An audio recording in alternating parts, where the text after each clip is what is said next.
Okay, I'd like to call to order the January 22nd, 2025 OCVB Commission meeting. Susan, can you please take roll call? Heather Patterson, Present. Kelly Perano, Present. Don Dietrich, Present. Patrick McKeon, Present. and Kerr Patel. Absent. Jason Crady, Present. Amy Corrigan, Absent. and Councilmember Herwick. Present. Okay. Ms. Prana, would you mind leading us in the Pledge of Allegiance? Thank you. To the flag of the United States of America and to the republic for which it stands, one nation, under God, indivisible, with liberty and justice for all.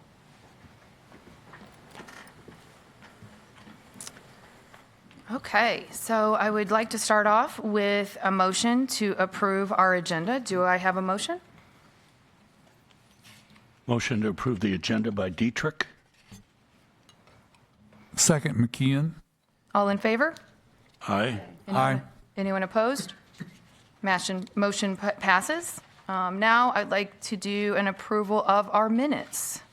Do I have a motion for that, please? Motion by Perano. Second, McKeon. All in favor? Aye. Aye. Anyone opposed? Motion passes. We're going to quickly go into our discussion items now. We have invited some community leaders in the O'Fallon tourism area of our city and the different venues. And one of them that we are going to have an update from today is from Nina D'Angelo. If you want to come up, Nina, we're going to ask you first to give us an update on what you got going on at the Mid-America Veterans Museum. Do you want to tell us a little bit about your position there and then what you guys got going on? Sure. Awesome. Thank you. Thank you. My name is Nina D'Angelo. I'm the executive director for the Mid-America Veterans Museum. Where we are at currently is we have been gifted a plot of land to build a new facility, and we have moved forward with a proposal for feasibility studies. And we will have an answer by the end of this month as to who we're going to go with for that feasibility study to find out what the community wants. Maybe it's not what we're decided. Maybe it's something different. Maybe it's exactly what what they think they want. So we don't know. We won't know until we have that study data back. So that's where we're at currently. I'm the only paid staff there. We're ran by about 44 volunteers. 25 of those are active volunteers. So we're just kind of we're doing some good stuff over there. So Nice. Yeah. Good to hear. yeah. Good to hear. Does anybody have any questions for Nina on what the museum's got going on right now?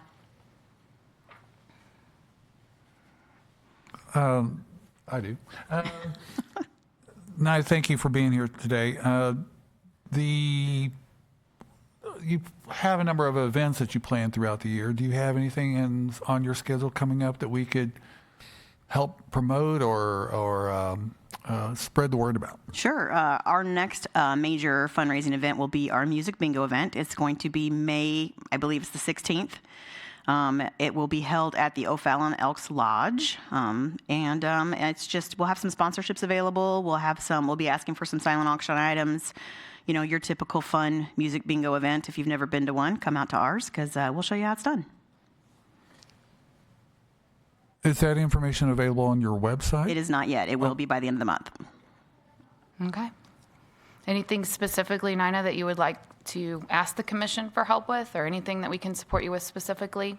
Well, currently, right now, I mean, this is kind of my first meeting to kind of see what you guys are all about. So kind of let me take that in a little bit and put some thought into that, and I'll let you know. Sounds great. Thank you Awesome. again for being here. We appreciate it. Thanks for the invitation. Appreciate it. Of course. And we're hoping to be able to get updates next meeting from also on the side of O'Fallon Hoots, Car Shield Field, and then also at the Missouri Rush Sports Park.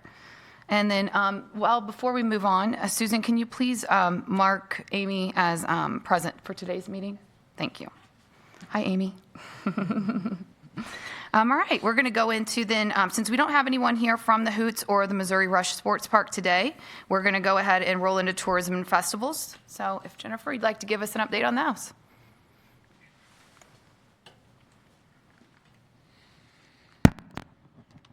Just shocked myself. Happy New Year to everyone, since this is the first time that we are getting together. I have some business back from Celebration of Lights, just sharing some numbers with you all since we are wrapping up that season, already gearing up for the next season. It's been a little challenging with the weather because the week that we received all the snow was the week that we received the lifts to go ahead and take all the lights down. So that's been a little tricky, and we're working with the companies who gave us the lifts to be able to help us out and kind of transition and adjust how that goes. The park is currently open right now, but there is still quite a few lights that we do have to get out of the trees, but it's just not safe to put the lifts in the positions that they need to be in since things are mostly ice out in the park right now. So with that said, on the topic of Celebration of Lights, we did have a great year. Jenna and her staff did a phenomenal job getting it pulled together, as always. We did have 14,509 tickets sold for Stroll out of 15,000. This is the second year that we've done 3 nights. Last year we were able to sell out, but this year we did not. We still resulted in $116,702 in ticket sales for that. General admission ticket sales, as far as revenue goes, that came up to $173,418. We had over 10,702 cars actually come through, 151 vans, 42 buses, 1,426 trolley rides were sold, 53 sleigh hay rides were sold, 28 train rides, and we were able to bring in $7,750 in sponsorship. So the total revenue that we brought in was $331,980.23 and a partridge in a pear tree. So this is strictly what has been brought in. It is not what we're still waiting for some invoicing and such. So we don't have all of our expenses in yet. It also does not include with using Ticket Spice. We do have those ticket fees, but I'll tell you what, I couldn't have gotten this data without it. So it's worth its weight in gold for that. So that's just a little bit of old business as we have closed out that year and we are well into 2025. So I'd be happy to answer any questions that you all may have related to Celebration of Lights before I jump into the next topic. So I do have a question. With the lack of attendance this year, do you believe, I know that we had tickets for that Sunday and it rained and we weren't able to go. Do you believe that that's what it was? People were kind of watching the weather and they would have bought that day of, do you think at all? Or? So they couldn't buy the day of because that day was sold out. Okay, never mind then.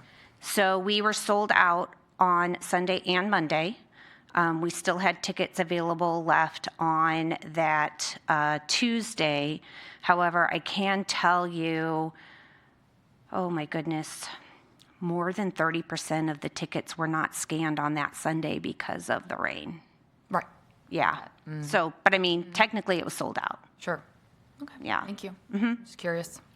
Amy had a question, it looks like.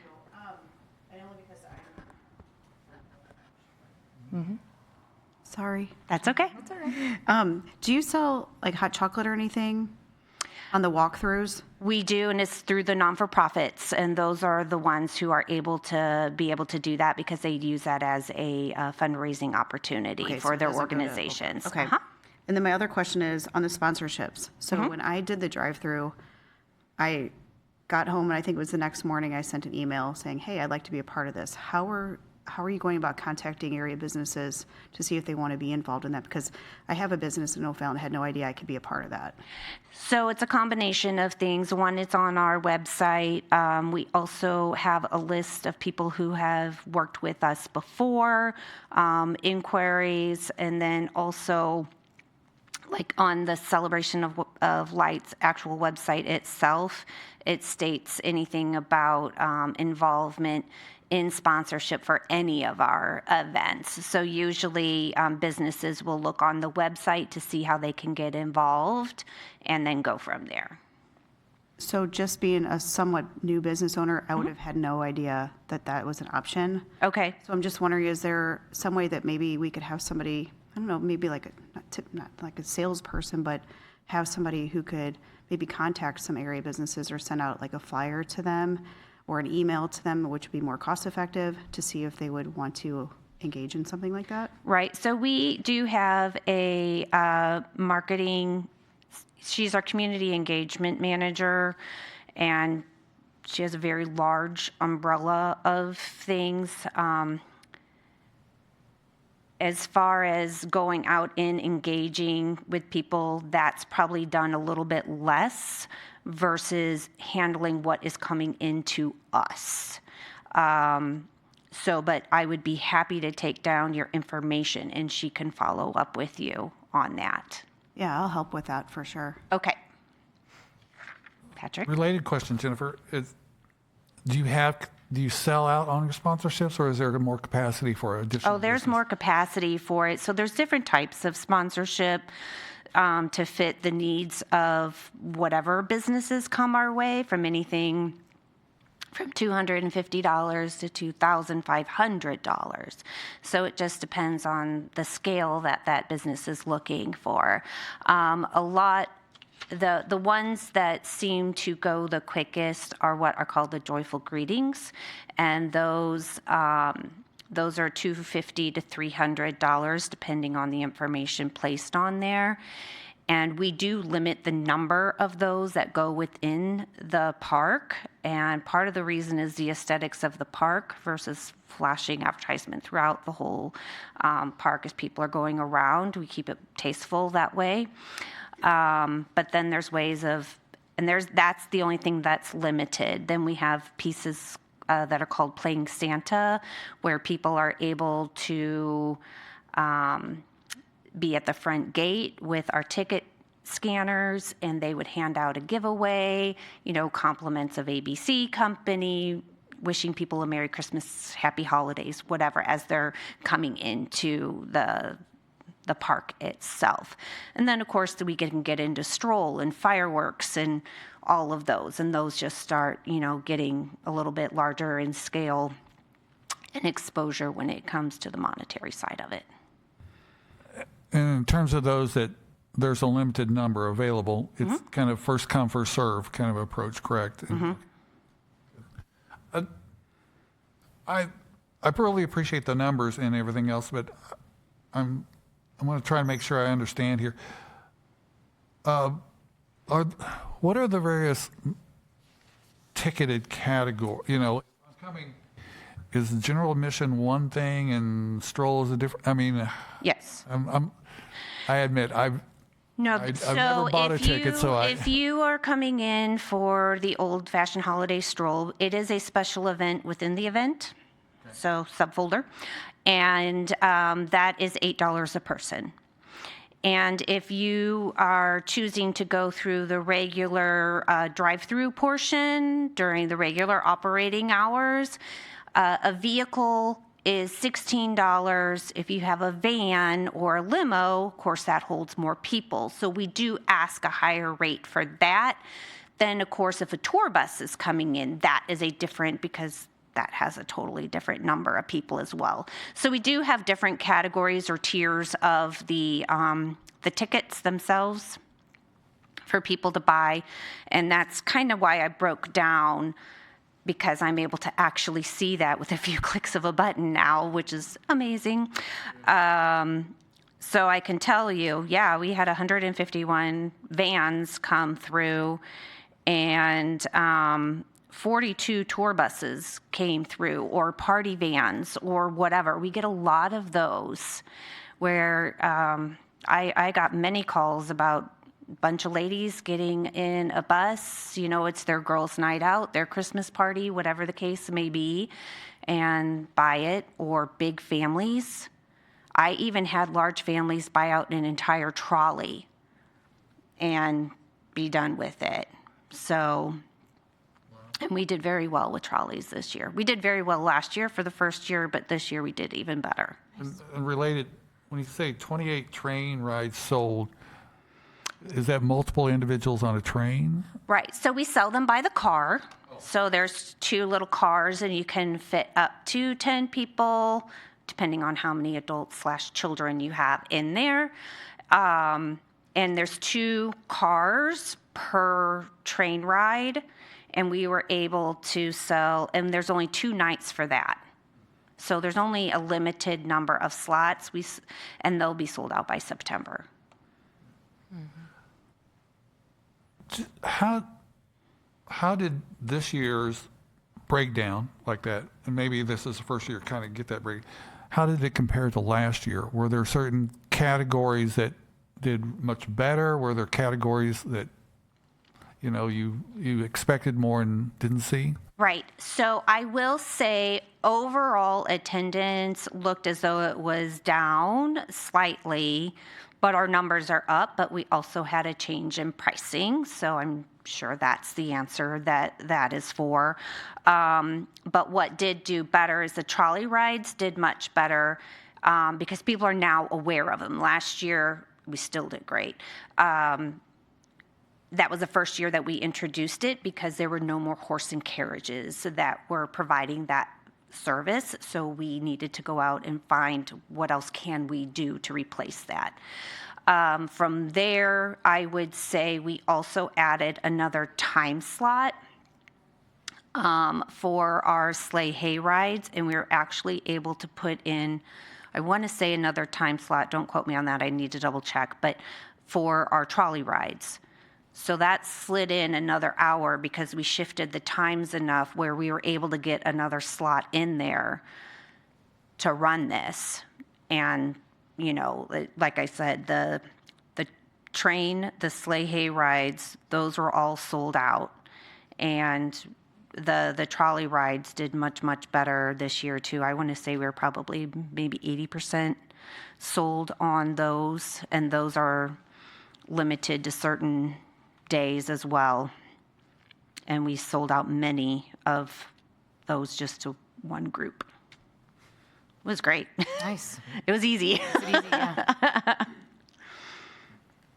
Any other questions with Celebration of Lights? Yeah, Jennifer, I have a question. First of all, a compliment. Job very well done. That's All the Miss Jenna and her coordination, team. You and your team, fantastic job. Thank you. Then I have a question. The Car Shield Field event Yes. that took place at the same time, did that impact the revenue at all? I would think it did have something to do with it. With that said, I still feel we did very well with it all. I think if it affected anything, it may have been more so the stroll, because that's more of a special event type piece, where, in my opinion, Car Shield is more of a special event piece. But the one thing is with Celebration of Lights, let me say 2 things. One is, it is a long time standing tradition in O'Fallon, and people know that. So I think that is a grace for us, and how it has been evolving year after year, and bringing up the quality and the caliber in the park each year, I think says a lot. The other thing is, when we're going back to numbers, this is also very important, and I just realized this. We lost a week because of how the calendar is, so you have to take that into effect too. Absolutely. Thank you. Do you have, or just offhand know what the 2023 revenue numbers were? Not off the top, but I can get those numbers, and I can either send them in an email or I can report next meeting. Tomato, tomato. Thank you. Okay. Anyone else have any questions? Okay. All righty, we're going to move on to the Cultural Arts Commission update. I'm sorry. Oh, sorry. I'm One not more even thing. I just wanted to go over the the old business. There were some things I wanted to follow up with.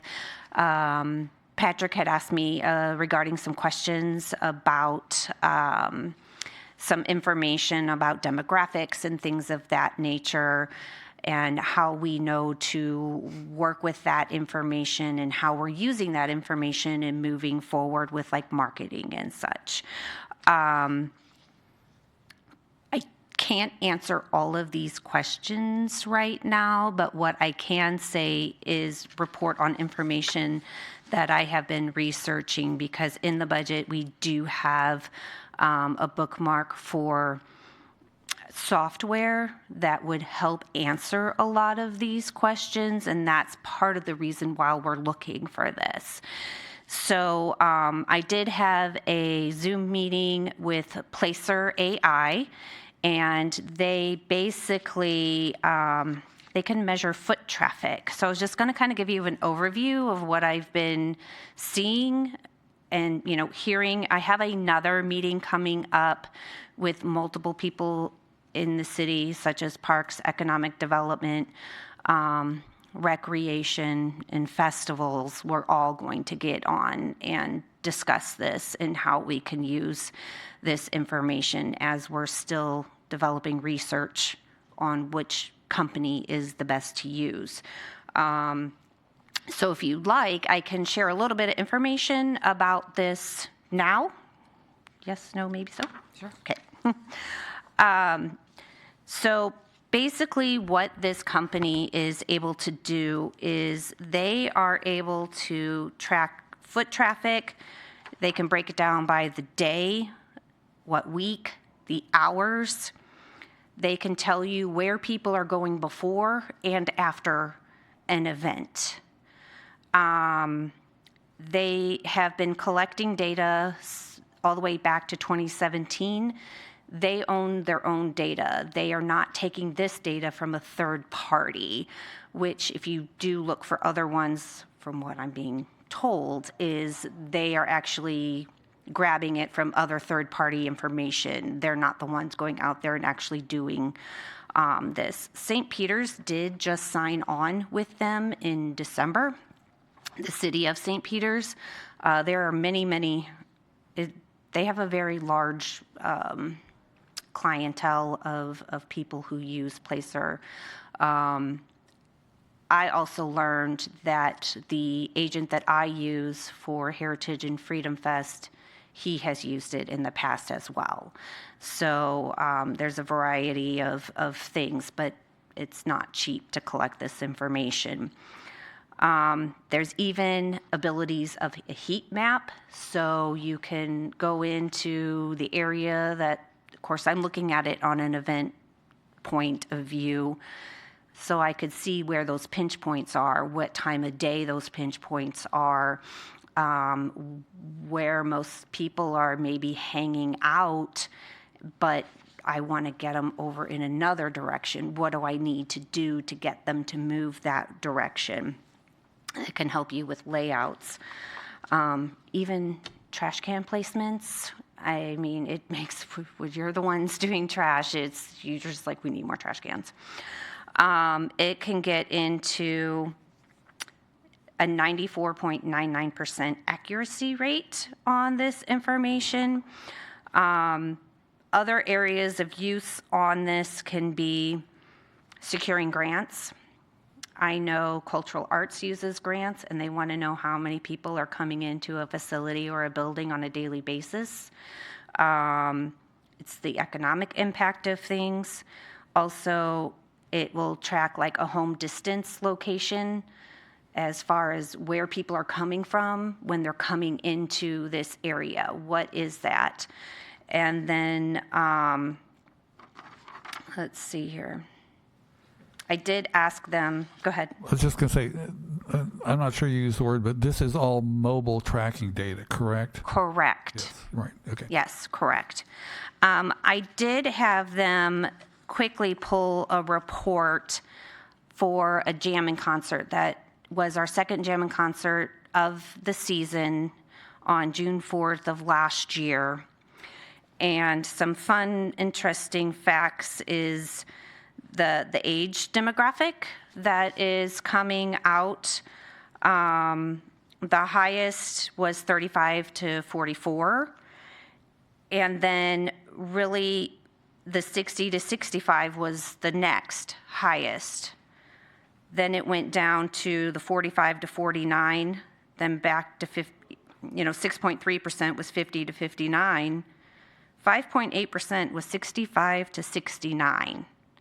So I just find that kind of interesting. As far as places that they came to prior in O'Fallon, Circle K was one of them. Grace's Outlet, so I'm assuming somewhere in that general area. Afterwards, there was the Corner Pub and Grill, Westoff Park, and Planet Fitness. Why? I don't know, but and the other interesting piece is how far are people coming? Like, what is their routes? The biggest is between a 1 and 5 mile radius of the park.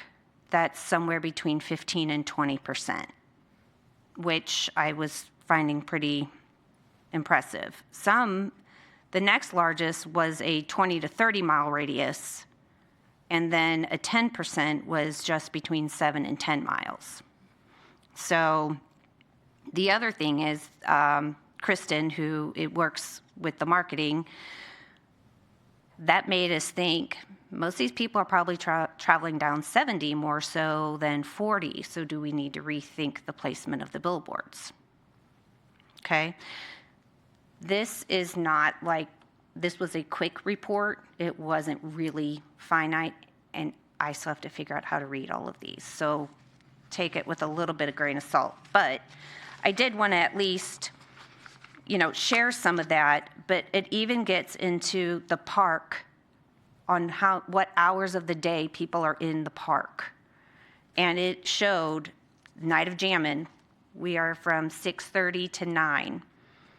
And I told them, I said, well, my guess is this will start spiking probably around 4:30. 4:30 to 5 o'clock, big jump. So it's lining up with what we were actually saying. So to me, that's a confirmation of where we're going. And then between 9:30 and 10, boom, nothing. So for that day, from 6 a.m., from when that park opened until 10 p.m., we had 2,100 people in that park for the whole day.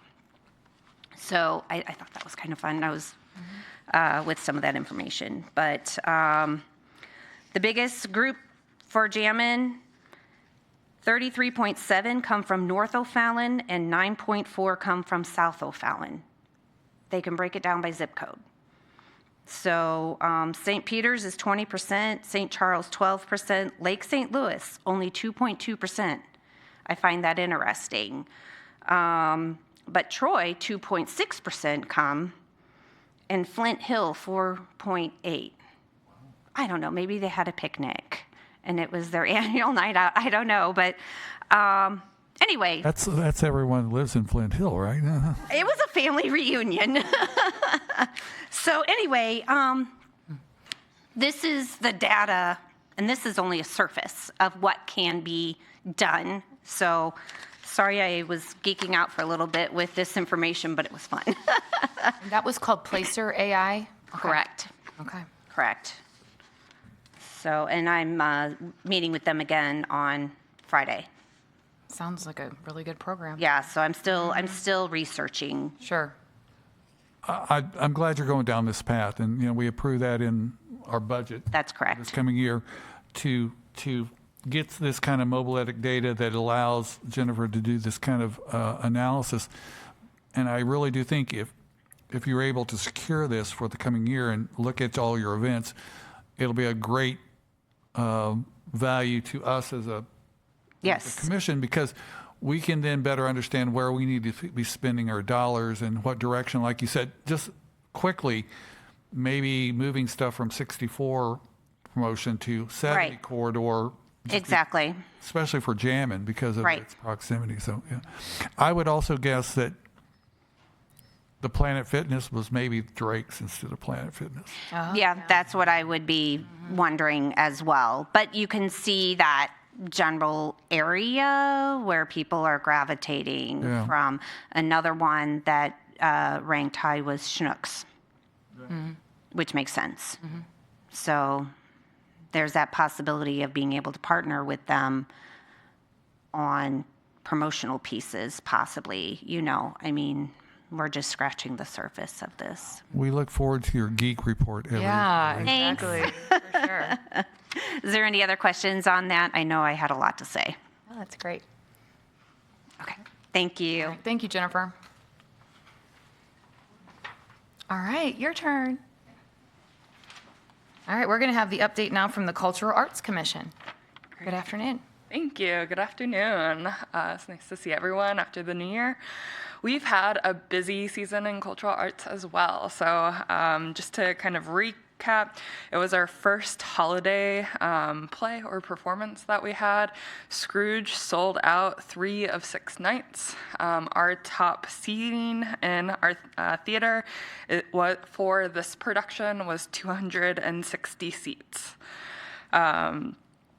Overall, through both weekends, we sold 1,373 tickets. Dine and Discover was also new for this production. So the first Saturday, we had 50, and that was also sold out. Participants who came down to the room behind you and had dinner and a show as well. So the director came down, a couple actors came down. They did a meet and greet. They all got a signed playbill, a part of it. So it's a nice little night out on the town. Combined with the theater and production as well. So some good feedback, definitely still workshopping that a little bit and working with our recreation team to put that together. So not only in cultural arts, but teen into adult programming as well. Some fun facts, 75% of people who came to Scrooge were new customers. So again, that's new customers for this past year, since that's as long as we've had Ticket Spice. So that's Arcadia, Mean Girls, and Trail to Oregon. So 75% hadn't gone to an OTW show yet and showed up for it. So I think that's some great reach that we're showing. OTW was also a part of COL and had their own scene to it this year too, so really trying to get the word out and be a little bit more boisterous about our theater that we have upstairs and starting to get some more traction with that. So definitely just, I've already had randomly a couple of people email me about volunteering and getting involved to it. So just anecdotally, I see it already starting to work and getting some momentum that way, so which is great to see. Any questions about Scrooge? Cool. And then moving on, our exhibitions, hopefully you noticed walking through today, they've been switched out, so the Olympic artwork is down and gone. Except for the ones that we have purchased. Those will be living in City Hall as well. But in our City Hall gallery is Joshua Newth. He does portraiture, looking back at 60s, 70s, 60s, 70s, 80s, and I think 1 year of the 90s television. Looking back in nostalgia, he was a person who didn't grow up with TV, but has that kind of familiar connection to TV that we all have. So revisiting this idea of nostalgia within these portraitures. They're pretty small, but very colorful. They hold the space really well, which is exciting to see. In our Krekel gallery is Annie Campbell. She does abstract landscapes with ink kind of droppings to it. They're really calm, they're really serene, they're really beautiful, and both circular and rectilinear. So again, has a little bit of those basic fundamentals of art and pushing to see what kind of landscapes you can get from it. When I was unpacking one, I was like, oh, this reminds me of Ireland, of a trip that I went there about a year ago, and that was her inspiration for it. So it was nice to see that kind of direct tea into it. Are these artists local? Or? Yeah, so Joshua Newth is actually an associate professor at Southeastern Missouri. I'm like still getting my bearings, moving to Missouri. Yep. And then Annie Campbell is local. She's an OFallon artist. Oh, wow. So looking within the state, definitely regionally, I think a lot of the other artists coming out this year are from the St. Louis area as well. And then at the Renaud Center, my work's up there. So I am really good at factory work and making the same thing endlessly, and that's what you'll see there. So I've dug my own clay, made a lot of little pieces, wired them together, and it's installation art, but it hangs just off the wall, so it's not impeding the flow of traffic or anything, though some kids have been excited to try to yank it down. So just trying to work with that, but I expected that, installing it in that very active space. Again, just kind of a awareness that I exist here, that some more art and cultural art programming is coming through, and some visual education kind of hand in hand with that. Honestly, just putting that work up, I had a lot of really great conversations with people who would stop by and compliment the work and ask more about it. With all three of these shows, we have show cards that exist that anyone can take with them. It has a little blurb about their each artist's artist statement, so you learn a little bit more about the work. It has contact information for the artists as well, if anyone wants to follow up with them. And it does plug our closing reception, which is on April 25th from 5 to 7.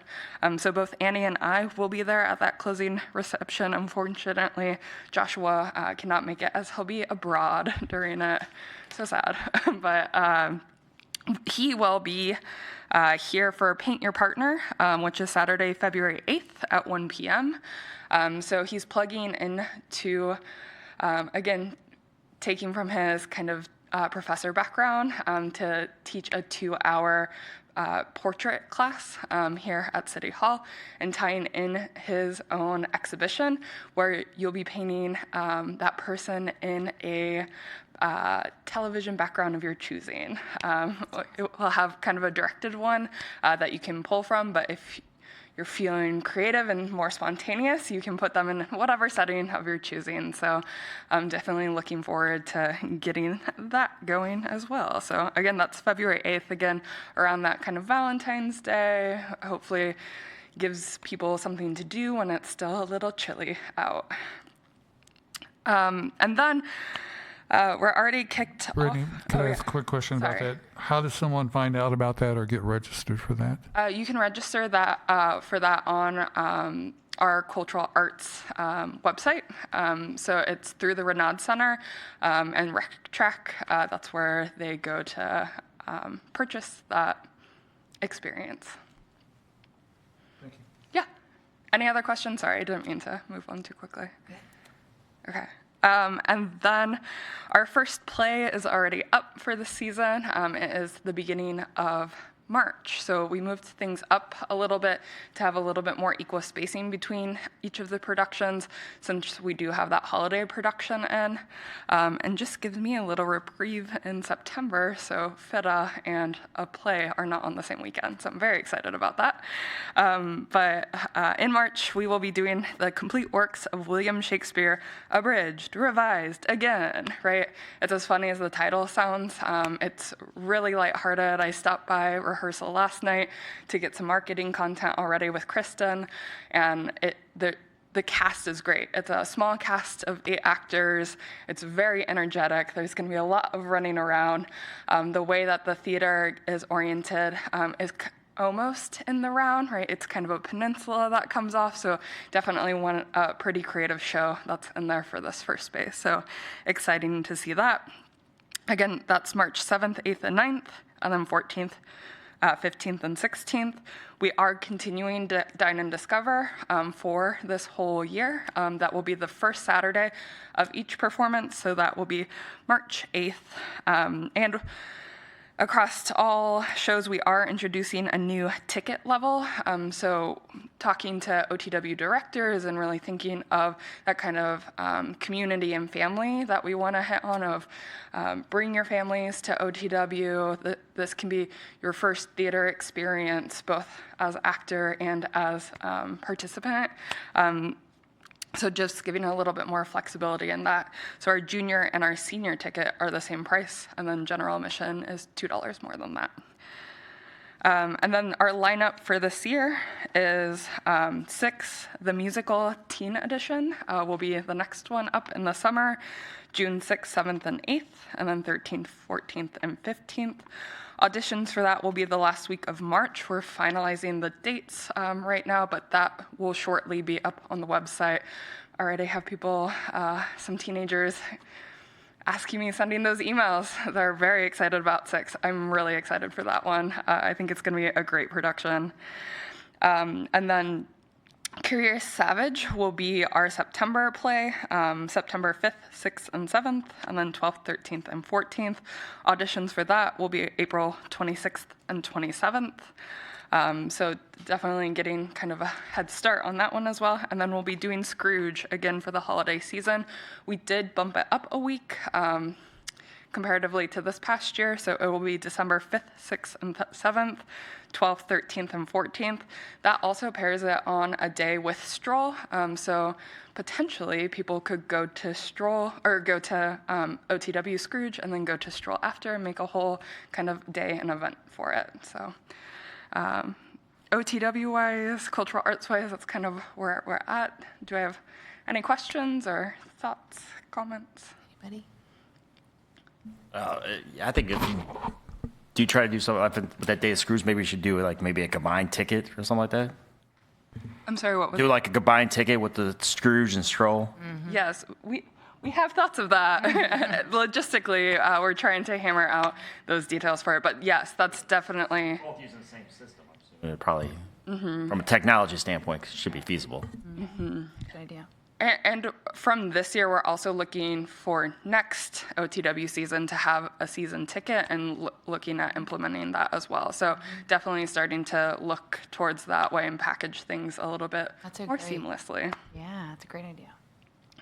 And also, could you like let everybody know, I guess, or discuss like what's happening with the area that's been used as a theater that's now going to be totally just for the theater now? I mean, which is exciting news and something that I know we've been talking about and pushing for as a city for years. It's finally happening, so. Yeah, no, it's great. So if you go upstairs, gym is no longer of it. It says theater.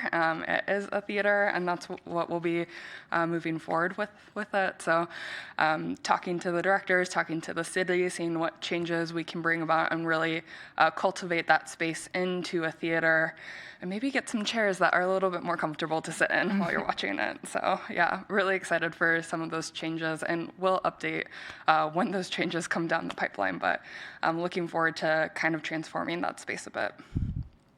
It's great. Exciting. Yeah. That's great. And congratulations on having your exhibition out there, too. Oh, thanks. Your own, yeah. Well, thank you. Thank you. Appreciate it, Brittany. Thanks. All right, we're going to move on to our budget now, and that's Kelly, please. Be me. I have been living in 2025 since June of last year, and it is here. So yes, January 2025, the budget has started. It's been approved in November and December by the council. No changes. The attachment on the agenda is the year-to-date numbers. It actually only has up to November because we lag almost 2 months in receiving our revenues. So we might be at $758,000 for revenues right now. I project we are going to come in very close to the $815, probably within $5,000 higher or lower. So we're pretty much on track for that. I don't have any year-to-date numbers for this year yet. Like I said, we run a couple months late. So at the next meeting, I should be able to let you know how we start off the 2025. The estimated interest for the 2024 should come in around another 24,000 more, so it's going to be around 80,000. So that was more than our projected. So that was really nice to have those higher interest rates in that stance. So other than that, everything else is about the same as what we talked about in October. The only thing that I would like to mention for the 2025 budget, there was 3 things that we did not get to do in the 2024 budget, and they're highlighted in blue. It was the Veterans Walk monument repairs, the parking lot at the Veterans Walk, and also the design for the Space Force. Those are 3 things that are not in the 2024 budget at the end for our projected, but people have already talked about possibly doing a mid-year budget amendment to put them back in the 2025 budget. So the total of them would be about another $46,000 in expenses. Any questions? Okay, thank you. Anybody have any questions? The 3 items you mentioned there at the end, so they were not in the 24 budget, but they're talking about trying to add them at some point to the 25 budget. Is that right? They were part of the original 2024 budget, but I took them out of our projected numbers because they did not get started in 2024. So the costs are not in the 2024 numbers at all.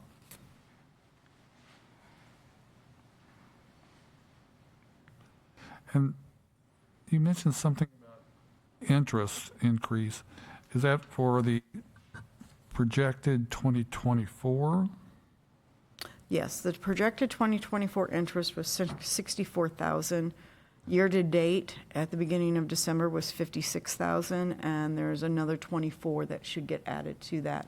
So our end number should be around $80,000 just for interest earned last year.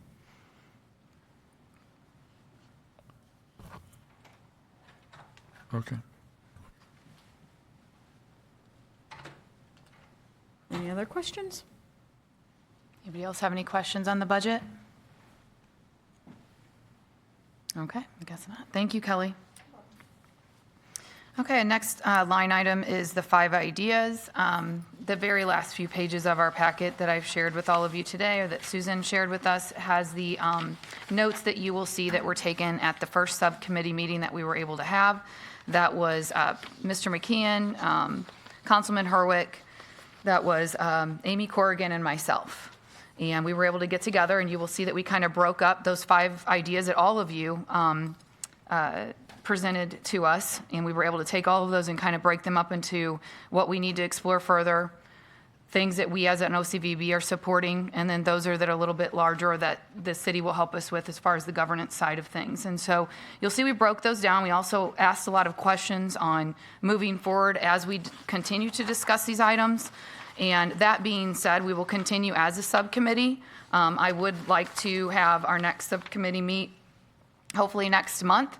I would love to revisit getting Jason Crady, Don Dietrich together with myself, and then also someone from the hotel side of things for our next subcommittee. So we're going to use these notes when we do that and kind of put our thoughts on what we think about those as well.